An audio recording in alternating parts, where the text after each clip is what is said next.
आज 3 जुलाई शुक्रवार 2026। प्रमुख समाचार।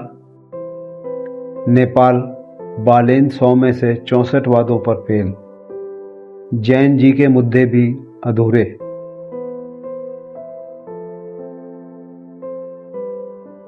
ढाई हजार साल पुराना ग्रीक टेम्पल भीषण गर्मी के चलते पहली बार रात में खुला। मोदी बोले, जापानी पीएम मेरी छोटी बहन।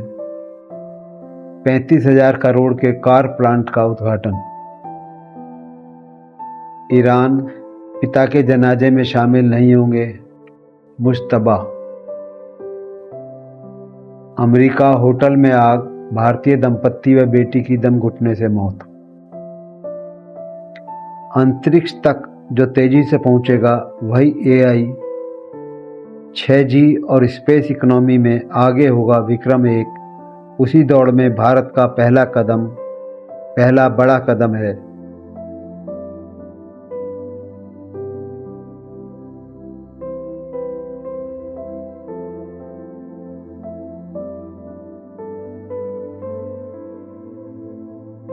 एक पॉजिटिव समाचार।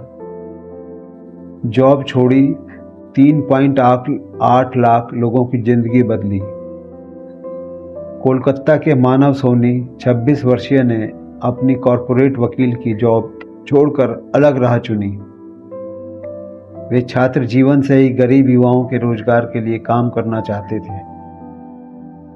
इस उद्देश्य के लिए 2 साल पहले उन्होंने fun smart knowledge solution foundation की नींव रखी। आज उनका ये फैसला देश के 35 शहरों में 3.8 लाख से ज़्यादा लोगों की ज़िंदगी को रोशन कर चुका है। मानव के साथ आज 400 से ज़्यादा युवा साथी अलग अलग शहरों में जुड़ चुके हैं। मनोज ने बड़ी संख्या में पेड़ लगाकर जंगल तैयार किए हैं। इस प्रोजेक्ट से 30 गरीब परिवारों को वन आधारित रोजगार मिला।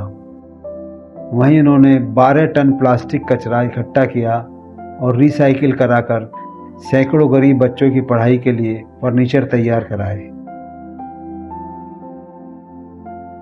बंबई के अखबार दैनिक भास्कर में लापरवाही, खुले मेन हॉल में गिरने से एक की मौत, 4 अधिकारी सस्पेंड। 15 साल बाद मिला न्याय। 9 पुलिस कर्मियों को उम्र कैद। पुलिस हिरासत में युवक की मौत का मामला। वाशिम न्यायालय का ऐतिहासिक फैसला। आंध्र का भोगापुरम एयरपोर्ट 290 किलोमीटर प्रति घंटे तक के चक्रवात झेल सकता है। करीब 2203 एकड़ में बन रहा है। पहले चरण में प्रति वर्ष 60 लाख यात्री क्षमता, भविष्य में बढ़ाकर 2.4 करोड़ होगी। विधान परिषद में विधायक, तरेकार और मंत्री भोयर में नोकझोंक। टीईटी पेपर लीक, 3 और आरोपी गिरफ्तार। लोगों को गुलाम बनाया जा रहा है, विरोध करें तो केस।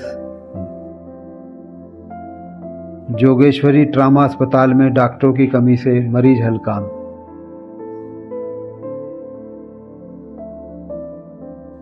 समाचारों के साथ इनके इशारा और समाधान। इशारा और समाधान में आज हम सबसे पहले भास्कर के संपादकीय को आपके सम्मुख लाए हैं। भास्कर के संपादकीय में लिखा है, बड़े संकट में भी संभलने का कौशल देश ने दिखाया है। ईरान युद्ध से दुनिया में आपूर्ति संकट आया। संपन्न यूरोप से लेकर अनेक विपन्न एशियाई, अफ्रीकी और दक्षिणी अमेरिकी देशों ने इसे अलग अलग रूप में झेला, लेकिन भारत में आम जनता पर इसका वैसा असर नहीं दिखाई दिया। इसका कारण था पिछले 2 दशकों से बढ़ता विदेशी मुद्रा भंडार। चूंकि आपूर्ति संकट से तेल के भाव बढ़े, अन्य उत्पादों पर भी ज़्यादा डॉलर देना पड़ा, लिहाजा इस व्यय का बड़ा बोझ इस भंडार ने सह लिया। लेकिन बात सिर्फ इतनी नहीं है। 1.5 साल से ट्रंप ने टैरिफ के नाम पर भारत अमेरिकी ट्रेड का गला घोटने की कोशिश की, लेकिन भारत ने विकल्प तलाशे, तमाम मुल्कों से फ्री ट्रेड एग्रीमेंट कर नए आयाम खोले, अमेरिकी दबाव पर पूरी तरह आत्मसमर्पण न करते हुए रूस से रिश्ते बहाल रखे, भले ही तेल की खरीद में कुछ समय के लिए शिथिलता बरती। कुल मिलाकर न तो ट्रंप का टेररिज्म भारत को डरा सका, न ही युद्ध जनित संकट से आपूर्ति इतनी प्रभावित हुई। प्रारंभिक समस्या पैनिक बाइंग, घबराहट में खरीद से थी। कुछ बुकिंग गैस कंपनियों को भी प्रबंधन में समय लगा। यह सच है कि आपूर्ति में कमी से बड़े मूल्यों से सरकार को बुनियादी ढांचे की परियोजनाओं पर खर्च कम करना पड़ेगा। महंगाई भी असर डालेगी, लेकिन 144 करोड़ लोगों का जीवन किसी बड़े झंझावात से बचा रहा, ये आशाजनक है। इसी संदर्भ में पंडित विजय शंकर मेहता का एक इशारा और समाधान के रूप में प्रस्तुत है। पहले सीखने के तरीके भी अलग थे। असली नेतृत्व यह भी सिखाना चाहिए कि हारने पर क्या करना है। नहाते हुए पानी छींटना, तकिए से एक दूसरे पर प्रहार करना, चादरें ओढ़कर डराना, ये खेलों के पीछे एक मनोविज्ञान काम करता था। कैसे प्रहार करें, कैसे बचें और कैसे नेतृत्व करें, इसमें अपनापन था। खेल खेल में सीख गए। अब तो सीख को भी खेल बनाया जा रहा है, क्योंकि मशीन हावी हो रही है। इन दिनों अधिकांश माता पिता अपने बच्चों को एक चीज सिखाना चाहते हैं, नेतृत्व। पर नेतृत्व का अर्थ केवल आगे रहना, ऊपर चढ़ना नहीं है। इसके साथ असली नेतृत्व इस बात को और भी सिखाना चाहिए, हारने पर क्या करना है। महत्वपूर्ण बात है, हारने पर क्या करना है। जिंदगी की चुनौतियों में मज़ेदार बने रहें तो खेल खेल में बड़ी बड़ी विपत्तियां भी निमट जाएंगी, और हम ऐसा नेतृत्व करेंगे जिससे जीतेंगे तो भी अहंकार नहीं पालेंगे, हारेंगे तो भी उदासी नहीं ओढ़ेंगे। खेल खेल में नेतृत्व सिखाया था राम ने। वे छोटे भाइयों के साथ गेंद का खेल खेलते तो हमेशा भरत को जिता देते। संतों ने इस प्रसंग की व्याख्या की है कि नेतृत्व जीत और हार में एक जैसा होता है। इसी में समाधान की दृष्टि से ओशो का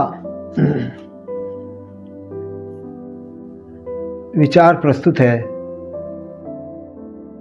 राजनीति थर्मामीटर है पूरी जिंदगी का। वहाँ जो होता है वह सब तरफ जिंदगी में होना शुरू हो जाता है, सब तरफ। तो राजनीति में बुरा आदमी अगर है तो जीवन के सभी क्षेत्रों में बुरा आदमी सफल होने लगेगा और अच्छा आदमी हारने लगेगा। बड़े से बड़ा दुर्भाग्य हो सकता है किसी देश का कि वहाँ बुरा होना सफलता लाता हो, भला होना असफलता ले आता हो। आज हमारे देश में, भारत में, भला होना असफलता की पक्की गारंटी है। किसी को असफल होना हो तो भले होने से अच्छा गोल्डन रूल नहीं है। बस भला हो जाए, असफल हो जाएगा, और जब भला होना असफलता बन जाए तब और बुरा होना सफलता की सीढ़ियां बनने लगे। जिंदगी सब तरफ विकृत और कुरूप हो जाए तो आश्चर्य क्या है। इसी संदर्भ में वर्तमान उदाहरण को देखा जाना चाहिए। राम मंदिर की चोरी, सफलता, भलापन, असफलता, ये इशारा करती है। और राजनीति का एक और दर्द, दैनिक आज का आनंद, बंबई संस्करण से ही इसी संदर्भ में प्रस्तुत है। आज भी देश भर के पूर्व नेताओं को 2-2 या 3-3 पेंशन मिल रही हैं। जनहित को देखते हुए यह तुरंत बंद होनी चाहिए। पूर्व सांसदों और पूर्व विधायकों को अब भी रेल पास या अन्य सुविधाएं मिल रही हैं जो समाप्त होनी चाहिए। हमारे संविधान में यह प्रावधान होना चाहिए कि चुनाव के बाद जो पार्टी या गठबंधन पावर में आता है और अपने वादे पूरे नहीं करता है तो चुनाव आयोग को उसकी मान्यता समाप्त कर देनी चाहिए। असल में राजनीतिक पार्टियों को किसी अवसरवादी तालमेल या गठबंधन से अलग रहना चाहिए। जब राजनेता खुद को समाज निर्माण की खेती का खाद बनाते हैं तब समाज पनपता है और आगे बढ़ता है।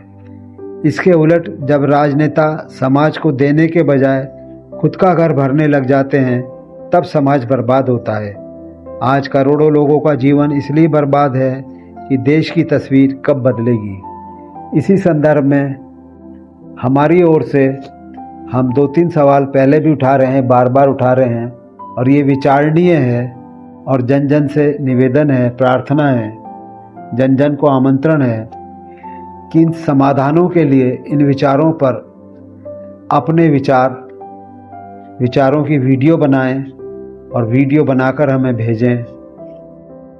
उन वीडियो के प्रसारण से जन जन को विकसित किया जा सके और सहयोगात्मक रूप से आज सहयोग की ज़रूरत है। अभी कांकरोच पार्टी का नेपाल का आपने देख लिया, भारत में भी कांकरोच पार्टी वाले सोच रहे हैं कि नेपाल में और दूसरा हो गए, इससे पहले हो गए। रोज़ हांडी रोज़ नहीं चढ़ती है, परिस्थितियां बदल जाती हैं। अब भारत को सहयोग अभियान की ज़रूरत है। भारत को संविधान के मूल व्यवस्थाओं के मूल की ज़रूरत है। इन पर विचार होना चाहिए और ये कार्यक्रम इसीलिए शुरू किया गया है कि समाचारी इशारे और समाधान, इसमें आप सभी आमंत्रित हैं। निवेदन है अपनी वीडियो बनाकर भेजें। धन्यवाद। आज यहीं विराम देते हैं।